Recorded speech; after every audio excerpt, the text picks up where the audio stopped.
एक डाउट आया है, ये डाउट पूछा है अभिजीत रवालिया ने। कहाँ से हैं वो उन्होंने नहीं लिखा है।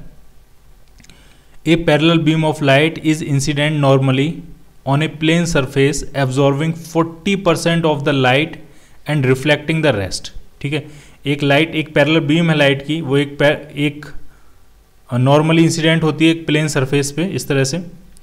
तो उसमें इंपॉर्टेंट पॉइंट ये है कि 40% जो लाइट की एनर्जी है वो तो ये एब्जॉर्व कर लेता है, और 60% जो लाइट की एनर्जी है वो ये रिफ्लेक्ट कर देता है। हिट होने के बाद 60% जो एनर्जी है वो क्या हो जाती है, वो रिफ्लेक्ट हो जाती है। ठीक, कह रहे हैं if the incident beam carries 10 watt of the power.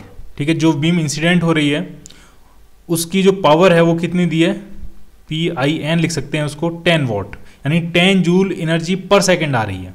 10 joule energy पर सेकेंड इंसिडेंट हो रही है। तो 10 जूल एनर्जी में से 4 जूल एनर्जी तो एब्जॉर्व हो जा रही होगी, और 6 जूल एनर्जी क्या हो रही होगी, रिफ्लेक्ट हो जा रही होगी। ठीक है, कुछ इस तरह से चल रहा होगा। यहाँ पे आपसे पूछा गया find the force exerted by it on the surface. Surface पे कितना फोर्स एक्सर्ट होगा। ठीक है, तो इसको हम दो अलग अलग तरीके से करते हैं।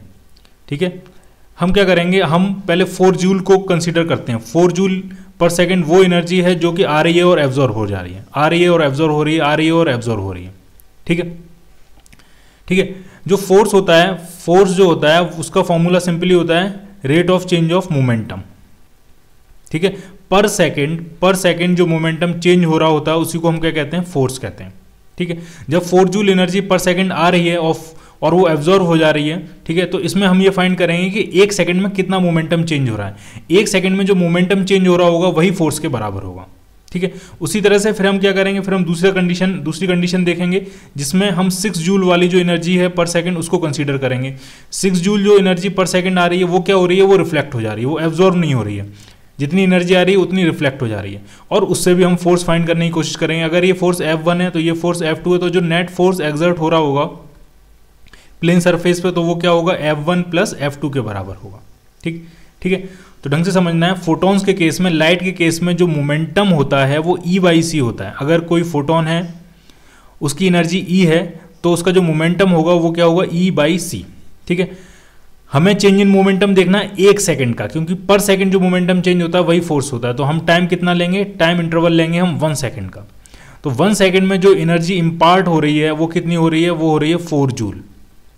तो कितना मोमेंटम आ रहा होगा,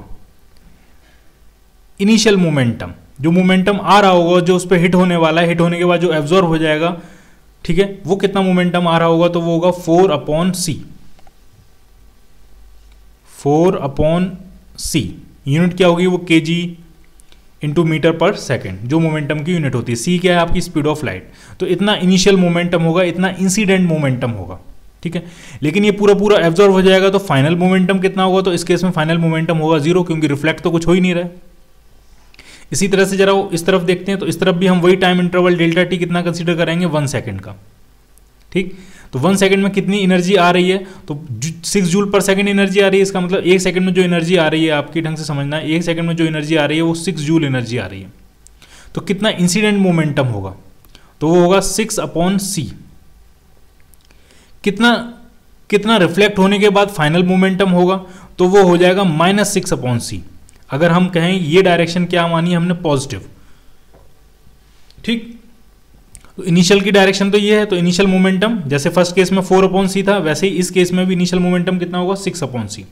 लेकिन रिफ्लेक्ट होने के बाद पूरी एनर्जी, 6 जूल तो एनर्जी पूरी रिफ्लेक्ट हो रही है, ये जो 4 जूल है वो ही एब्जॉर्व हो रही है। ठीक है, तो जब रिफ्लेक्ट होगा तो फाइनल मोमेंटम कितना होगा, तो फाइनल मोमेंटम होगा -6/c।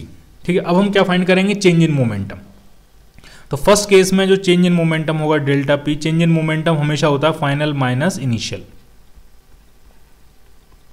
ठीक, तो फर्स्ट केस में जो चेंज इन मोमेंटम होगा, तो फाइनल तो 0 है, माइनस इनिशियल कितना, 4/c। तो ये चेंज इन मोमेंटम हो गया -4/c पर सेकेंड। ठीक, दूसरे केस में चेंज इन मोमेंटम कितना होगा, तो फाइनल कितना है, फाइनल 6/c है, माइनस इनिशियल कितना है, इनिशियल 6/c है। तो ये -6/c माइनस ऑफ 6/c, तो ये कितना हो जाएगा, ये हो जाएगा -12/c। ठीक, तो ये दोनों केसेस में मोमेंटम निकल आया पर सेकंड, और पर सेकंड जो मोमेंटम होता है वही फोर्स होता है। ठीक है, लेकिन आप ये बताओ ये मोमेंटम चेंज किसका निकला है, वॉल का कि फोटॉन्स का। तो ये मोमेंटम चेंज तो हमने फोटॉन्स का निकाला है, जो लाइट एनर्जी इंपार्ट हो रही है उस लाइट का मोमेंटम चेंज है, क्योंकि ये लाइट के पास इनिशियल मोमेंटम है और ये जब लाइट एब्जॉर्ब हो गई तो ये लाइट का फाइनल मोमेंटम है। हिट होने से पहले, रिफ्लेक्ट होने से पहले ये इनिशियल मोमेंटम है और रिफ्लेक्ट होने के बाद ये लाइट का क्या है, फाइनल मोमेंटम। तो ये जो चेंज इन मोमेंटम आया वो लाइट का आया है। इसका मतलब ये जो फोर्स आएगा F1 ये लाइट पार्टिकल्स पे लग रहा होगा फोर्स, -4/c यहाँ से है और यहाँ से F2 जो आ रहा है वो -12/c। तो ये जो नेट फोर्स आने वाला है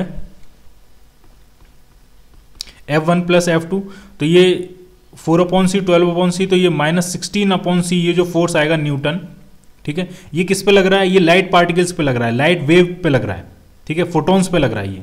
तो वॉल पे कितना फोर्स लगेगा, तो वॉल पे जो फोर्स लगेगा वो उसका इक्वल एंड अपोजिट होगा, तो वो कितना हो जाएगा 16/c न्यूटन। प्लस का मतलब क्लियर होना चाहिए, वॉल पे फोर्स इस डायरेक्शन में लगेगा, लाइट पे फोर्स, माइनस का मतलब लाइट पे फोर्स इस डायरेक्शन में लगेगा, ठीक है। तो बस c की वैल्यू पुट कर देते हैं। तो वॉल पे जो टोटल फोर्स आ रहा है वो कितना आ रहा है 16/c। c कितना होता है, c होता है 3 × 10⁸।